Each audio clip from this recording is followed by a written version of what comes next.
The Naughtiest Girl again by Annette Byton. Back to Whyteleafe.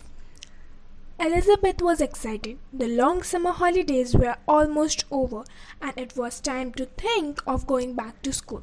Her mother, Mrs. Ellen, was busy getting all her things ready, and Elizabeth was helping her to pack the big trunk. Oh, Mummy, it's fun to think I will see all my friends again soon, said Elizabeth. It's lovely to be going back to Whyteleafe School once more. The winter term ought to be great fun. Her mother looked at Elizabeth and laughed. Elizabeth, she said, do you remember what a fuss you made about going away to school for the first time last term? Do you remember how you said you would be so naughty and disobedient that you would soon be sent back home again? I am glad to see you so happy this term, looking forward to going back.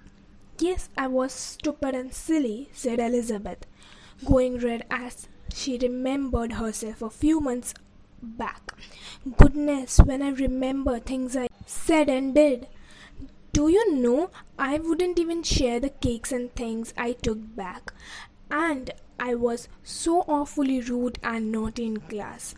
And I just wouldn't go to bed at the right time or do anything I was told. I was quite determined to be sent back home. And after all, you weren't sent back because you found you wanted to stay, said Mrs. Ellen with a smile. Well, I hope you won't be the naughtiest girl in the school this term. I don't expect I shall, said Elizabeth. I shan't be the best either because I do fly into temper, you know, and I don't think before I speak.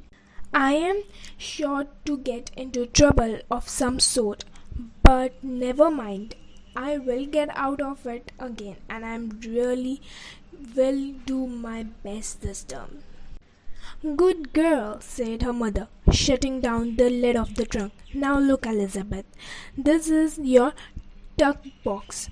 I have put a tin of toffees in, a big chocolate cake, a tin of shortbread, and a large pot of blackcurrant jam.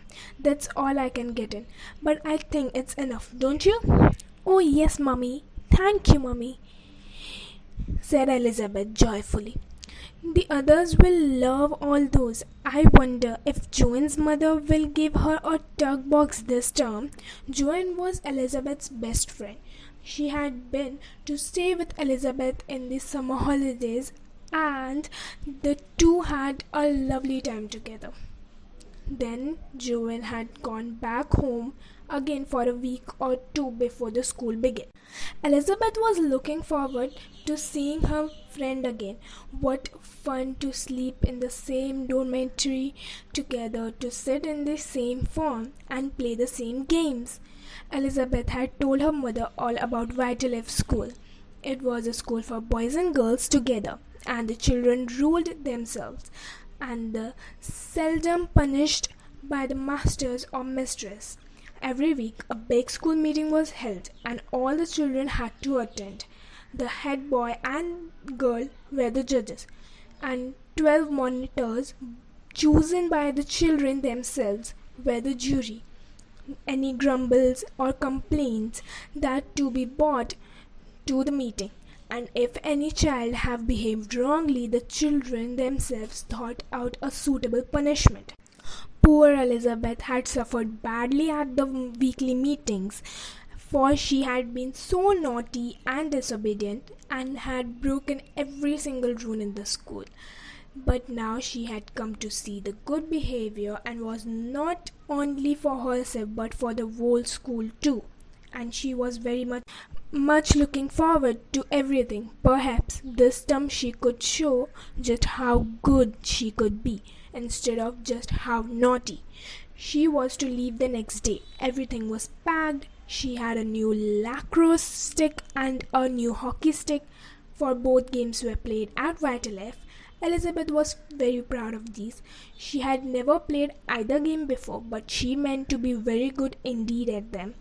How she would run! What a lot of goals she would shoot! Her mother took her to London to catch the train that was ready to take her and the other girls and boys to the school. Elizabeth danced on the London platform and cried out in delight to see all her friends waiting. Joan, you're here first. Oh, how do you do, Mrs. Townsend? Have you come to see Joan off? Yes, said Mrs. Townsend. How do you do, Mrs. Ellen? I am glad to see the naughtiest girl in the school looking so delighted to going back to Whyteleafe again. Oh, don't tease me, said Elizabeth. I'm not the naughtiest girl anymore. Oh, look, there is Nora. Nora! Did you have a good holidays? Nora, tall and dark, turned and waved to Elizabeth. Hello, kid, she said. So you are coming back again, are you? Dear, we shall have to make a whole set of new rules for you, I expect. Mrs. Townsend laughed. There you are, Elizabeth, she said. Everybody will tease you. They will find it hard to forget how naughty you were in the first term at Whyteleafe. Look, there is Harry, cried Joan. Harry? You know those rabbits you gave Elizabeth and me last term? Well, they have grown up and now they have got babies of their own. I have got two of them with me to take back to school for my own pets. Good, said Harry. Hello, Elizabeth. How brown you are. Hi, John. Here's Elizabeth. You did better start planning your winter gardening with her. John Terry came up. He was a tall, strong boy, about 12 years old, so fond of gardening that he was head of the school garden under Mr. Jones, a master. He and Elizabeth had planned all kind of things for winter term. Hello, Elizabeth, he said. Have you bought that gardening book you promised? Good. We will have some more fun this term, digging and burning up the rubbish. The two of them talked eagerly for a minute or two, and then another boy came up, dark-haired and serious-faced. He took Elizabeth's arm. Hello, Richard, said Elizabeth. You are a mean thing. You said you did right to me, and you didn't. I bet you haven't practiced once during the holidays. Richard smiled. He was a splendid musician for his age and could both play piano and violin beautifully. He and Elizabeth shared a great love for music, and the both of them had been twice encored when they played duets at school concert. I went to stay with my grandmother, he said. She has a really marvelous violin and she let me use it. I just didn't think of anything but music at all the time I was on holiday. Thanks for your card. The writing was so bad I could only read your name at the end, but still, thanks all the same. Oh, began Elizabeth indignantly. And then she saw the twinkle in Richard's eyes and laughed. Oh, Richard, I hope Mr. Lewis lets us learn duets again this term. Say goodbye to your people now, said Mrs. Ranger, coming up to the little group. The train is just going. Find place as quickly as you can. Miss Ranger was Elizabeth's form mistress.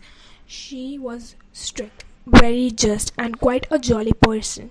Elizabeth and Joan were delighted to see her again. She smiled at them and went on to the next group. Do you remember how Miss Ranger sent you out of the room last term for flipping your rubber at people? Said Joan with a giggle, as the two of them jumped into the carriage. Elizabeth laughed. She turned to her mother. Goodbye, Mummy darling, she said. You needn't worry about me this time. I will do my best, not my worst. The engine whistled loudly. Every girl and boy was now safely in the train. The mothers and fathers, uncles and aunts waved goodbye. The train pulled out of the station and London was soon left behind. Now we are really off, said Elizabeth. She looked around the carriage. Belinda was there, and Nora, Harvey had gotten, and John Terry too. John was already pulling out a bag of sweets. He offered them around. Everybody took one, and soon chatter and laughter filled the carriage as the children told about their holidays. Is there anybody new this term, I wonder? Said Joan. I haven't seen anyone yet. Yes, there are 2 or 3 newcomers, said John. I saw a boy down the other end of the train and a couple of girls. I should think they'd be in your form. I didn't like the look of the boy much. Scully-looking creature.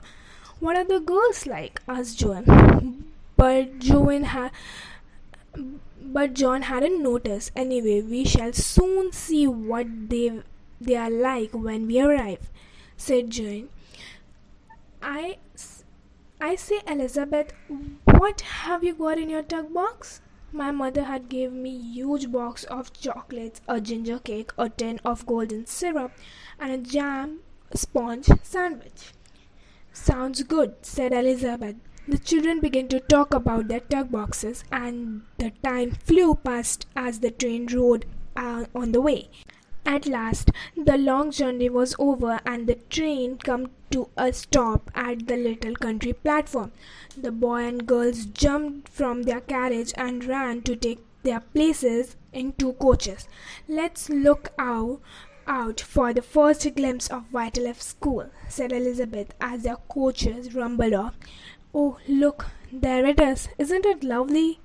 The children stared up the hill on the top of which was their school. All of them were glad to see it again. Here and there the creeper up the walls was beginning to turn red, and the windows shone in the autumn sun. Through an enormous archway rumbled the coaches, and up to the front door. Elizabeth remembered the first time she had arrived there 5 months before, at the beginning of the summer term, how she had hated it. Now she was glad to jump down the coach steps with the other children and race to school. She looked around for the new girls and boy. She saw them standing rather fondly together, wondering where to go. Elizabeth took Joan's arm. Let's go and look after the new ones, she said.